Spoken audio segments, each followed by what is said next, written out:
வணக்கம். குடல் ஆரோக்கியம் பத்தி நம்ம இப்போ நிறைய பேசுறோம் இல்லையா? ஆனா ஒரு நிமிஷம் யோசிச்சு பாருங்க. பொதுவா சொல்லப்படுற ஹெல்த் டிப்ஸ் எல்லாமே உண்மையிலே நம்ம இந்திய உடம்புக்கு பொருந்துமா? இந்த கேள்விதான் நாம இன்னைக்கு பார்க்க போற விஷயத்தோட ஆரம்ப புள்ளி. நீங்க ரொம்ப ஆரோக்கியம்னு நினைச்சு சாப்பிடுற சில உணவுகள் ஒருவேளை உங்க குடலுக்கு ஒத்துக்காம கூட இருக்கலாம்னு சொன்னா நம்புவீங்களா? ஆமாங்க, இந்த விஷயம் நாம பல வருஷமா நம்பிட்டு வர்ற சில விஷயங்களையே கேள்வி கேட்க வைக்குது. வாங்க இது பத்தி கொஞ்சம் ஆழமா பார்க்கலாம். முதல்ல இந்த கட் மைக்ரோபயோம்னா என்னன்னு தெரிஞ்சுக்கலாம். ரொம்ப சிம்பிளா சொல்லணும்னா, நம்ம குடலுக்குள்ள கோடிக்கணக்கான சின்ன சின்ன உயிரினங்கள் வாழ்ற ஒரு பெரிய நகரமே இருக்கு. இந்த உயிரினங்கள் நம்ம சாப்பாட்ட ஜீரணிக்க உதவுறது மட்டுமில்ல, நம்ம மனநிலைய கூட கண்ட்ரோல் பண்ணுதாம். உங்க குடல ஒரு தோட்டம் மாதிரி கற்பனை பண்ணிக்கோங்க. இப்போ நம்ம ஊர் மண்ணுல செழிப்பா வளர்ற வாழை மரத்தை கொண்டு போய் பனி கொட்டுற ஒரு ஐரோப்பிய நாட்டுல நட்டா என்ன ஆகும்? அதே கதை தான் நம்ம குடலுக்கும். ஒவ்வொரு குடல் தோட்டத்துக்கும் அதுக்குன்னு பிரத்யேகமான உணவு தேவை. சரி, உங்க குடல் தோட்டம் சரியா இல்லன்னா உங்க உடம்பு சில சிக்னல்ஸ் கொடுக்கும். அடிக்கடி வர கேஸ் ட்ரபிள், வயிறு உப்பிசம், திடீர்னு வெயிட் ஏறுறது இல்ல குறைறது, ஏன் முகப்பரு மாதிரியான தோல் பிரச்சனைகள், காரணமே இல்லாம வர சோர்வு கூட உங்க குடல் சரியில்லைன்றதுக்கான அறிகுறியா இருக்கலாம். இப்பதான் நம்ம விஷயத்தோட முக்கியமான பகுதிக்கு வரோம். சயின்ஸ் என்ன சொல்லுதுன்னா, எல்லா மனுஷங்களோட குடல் தோட்டமும் ஒண்ணு கிடையாது. குறிப்பா இந்தியர்களோட குடல் அமைப்பு மத்த நாட்டு மக்களோட குடல் அமைப்பிலிருந்து முற்றிலும் மாறுபட்டு இருக்குன்னு கண்டுபிடிச்சிருக்காங்க. இது ஏன் ஒரு பெரிய விஷயம்னு பாப்போம். இந்த ஒப்பீட்ட பாருங்களேன். நம்ம இந்தியர்களோட குடல்ல பிரிவோட்டல்லாங்கிற பாக்டீரியா தான் ஹீரோ. அதுக்கு தினை, பருப்பு மாதிரி நார்ச்சத்துள்ள சாப்பாடு தான் ரொம்ப பிடிக்கும். ஆனா மேற்கத்திய நாட்டினர் குடல்ல பாக்டீராய்டுகள் தான் அதிகம். அதுக்கு இறைச்சி, கொழுப்பு மாதிரி உணவுகளை ஜீரணிக்க தான் நல்லா தெரியும். அதாவது நம்ம குடலோட அடிப்படை அமைப்பே வேற. இது தான் சயின்டிஸ்டும் உறுதிப்படுத்துறாங்க. நம்ம தாத்தா பாட்டி காலத்துல இருந்து சாப்பிட்டு வந்த பருப்பு, திணை, அரிசி மாதிரியான உணவுகளுக்கு ஏத்த மாதிரி தான் நம்ம குடலே தன்னை மாத்திக்கிச்சு. இந்த பிரிவுடல்லா பாக்டீரியாவுக்கு நம்ம பாரம்பரிய சாப்பாடு தான் ஒரு பெரிய விருந்து. இது வெறும் கருத்தில்ல, நிரூபிக்கப்பட்ட அறிவியல் உண்மை. இந்தியர்களோட குடலிருந்து கிட்டத்தட்ட 9.5 லட்சம் புது நுண்ணுயிர் மரபணுக்களை கண்டுபிடிச்சிருக்காங்க. இந்த மரபணுக்கள் உலகத்துல வேற எந்த இன மக்கள் கிட்டயும் இதுக்கு முன்னாடி கண்டுபிடிக்கப்படல. இதுவே நம்ம எவ்ளோ தனித்துவமானவங்கன்னு காட்டுது. இந்திய குடல் தனித்துவமானதுன்னு பார்த்தாச்சு. ஆனா கதை இத்தோட முடியலங்க.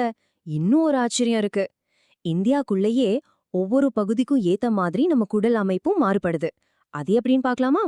கோதுமை, காய்கறிகள்னு அதிகமா சாப்பிடுற வட இந்தியர்களோட குடல்ல மாவுச்சத்தை ஜீரணம் பண்ற பிரிவோட்டல்ல அதிகமா இருக்கு.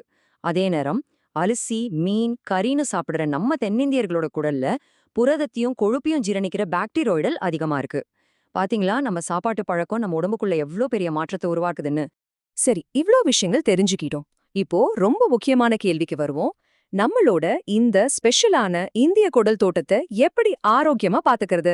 அதுக்கு என்ன மாதிரி உணவுகளை சாப்பிடணும்? வாங்க அதுக்கான பதில்களை பார்க்கலாம். முதல்ல ப்ரோபயோட்டிக்ஸ். இது ஒண்ணும் இல்லைங்க, நம்ம குடல் தோட்டத்துக்கு நல்ல விதைகளை நடுற மாதிரி. அதாவது குடலுக்கு நன்மை செய்யற புது பாக்டீரியாக்களை உள்ள அனுப்புறது. நம்ம வீட்ல தினமும் ஒரே ஊத்துறோமே தயிர், அதுதாங்க ஒரு சூப்பரான ப்ரோபயோட்டிக். அதுல இருக்கிற லாக்டோபெசிலஸ் மாதிரி கோடிக்கணக்கான நல்ல பாக்டீரியாக்கள் நம்ம செரிமானத்தை சீராக்கி குடலை பாதுகாக்கும் ஒரு பட மாதிரி சரிப்படும். அடுத்தது நம்ம எல்லாருக்கும் பிடிச்ச இட்லி, தோசை. அந்த மாவு புளிக்குது இல்லையா, அந்த புளிக்கிற செயல்முறை ஒரு மேஜிக் மாதிரி. அதுலதான் உடம்புக்கு தேவையான நல்ல பாக்டீரியாக்களும் பி வைட்டமின்களும் உருவாகுது. இது நம்ம குடலுக்கு கிடைச்ச ஒரு வரம். இதே மாதிரிதான் குஜராத்தோட டோக்லா, வங்காளத்தோட பாந்தாபாத்னு நம்ம பாரம்பரிய புழுத்த உணவுகள் ஒவ்வொன்னுமே ஆரோக்கிய சுரங்கம்தான். நம்ம முன்னோர்கள் சாப்பாட்டுல எவ்ளோ அறிவியலை வச்சிருக்காங்க பாத்தீங்களா? சரி, நல்ல பாக்டீரியாக்கள்ன்ற விதைகளை குடல்ல நட்டாச்சு. ஆனா அந்த விதைகள் நல்லா செழிச்சு வளர உரம் போட வேண்டாமா? அந்த உரம் என்னென்ன உணவுகள்ல இருக்குன்னு தான் இப்ப பார்க்க போறோம். இப்போ நம்ம பார்க்க போறது ப்ரீபயோட்டிக்ஸ். இது என்ன பண்ணும்னா, நம்ம குடல்ல ஏற்கனவே இருக்கிற நல்ல பாக்டீரியாக்களுக்கு சாப்பாடு கொடுத்து அதோட எண்ணிக்கைய அதிகப்படுத்தும். ஒரு டானிக் மாதிரி வச்சுக்கோங்களேன். சோளம், கேழ்வரகு, கம்பு மாதிரியான நம்ம பாரம்பரிய சிறுதானியங்கள் இருக்கே, அதுதான் மிகச்சிறந்த ப்ரீபயோட்டிக் உணவு. இதுல இருக்கிற நார்ச்சத்து, குறிப்பா நம்ம இந்திய குடல்ல இருக்கிற பிரிவோடெல்லா பாக்டீரியாவுக்கு ரொம்ப ரொம்ப பிடிச்ச சாப்பாடு. நாம தினமும் சாப்பாட்டுல சேர்த்துக்கிற பருப்பு, ராஜ்மா, குண்டக்கடலை இது எல்லாமே 2 விதமான நார்சத்தை கொடுக்குது. ஒன்னு நல்ல பாக்டீரியாவுக்கு உணவாகுது, இன்னொன்னு குடலை சுத்தப்படுத்தி கழிவுகளை வெளியேத்த உதவுது. இது கூட நம்ம அஞ்சரை பெட்டியில இருக்கிற சூப்பர் ஹீரோக்களையும் மறந்துடக்கூடாது. மஞ்சள் குடல்ல இருக்கிற வீக்கத்தை குறைக்கும் ஒரு டாக்டர் மாதிரி. இஞ்சி கேஸ் ட்ரபிள சரி பண்ணும். ஜீரகம் செரிமானத்தை தூண்டும். இது எல்லாமே நம்ம குடல் தோட்டத்தோட மேய்காப்பாளர்கள். ஆக இவ்ளோ நேரம் நாம பார்த்த விஷயங்கள்ல இருந்து நாம தெரிஞ்சுக்க வேண்டிய முக்கியமான பாடங்கள் என்ன? வாங்க ஒரு சுருக்கமா பாத்துடலாம். ரொம்ப முக்கியமான விஷயம் இதுதான். உங்க தட்டுல முடிஞ்சவரை நம்ம ஊரு பருப்பு, காய்கறி, சிறுதானியங்கள் இருக்கட்டும். தயிர், இட்லி, ஊர்கா மாதிரி நம்ம பாரம்பரிய புளித்த உணவுகளை ஒதுக்காதீங்க. முக்கியமா வெளிநாட்டு டயட் முறைகளை கண்மூடித்தனமா ஃபாலோ பண்ணாதீங்க. ஏன்னா அது நம்ம இந்திய குடலுக்காக உருவாக்கப்பட்டது இல்ல. இந்த முழு விவரத்தையும் கேட்டதுக்கு அப்புறம் உங்களுக்கான ஒரு சின்ன கேள்வி. இந்த வாரம் உங்க குடலோட ஆரோக்கியத்துக்காக நீங்க என்ன ஒரு பாரம்பரிய இந்திய உணவை உங்க சாப்பாட்டுல சேர்த்துக்க போறீங்க?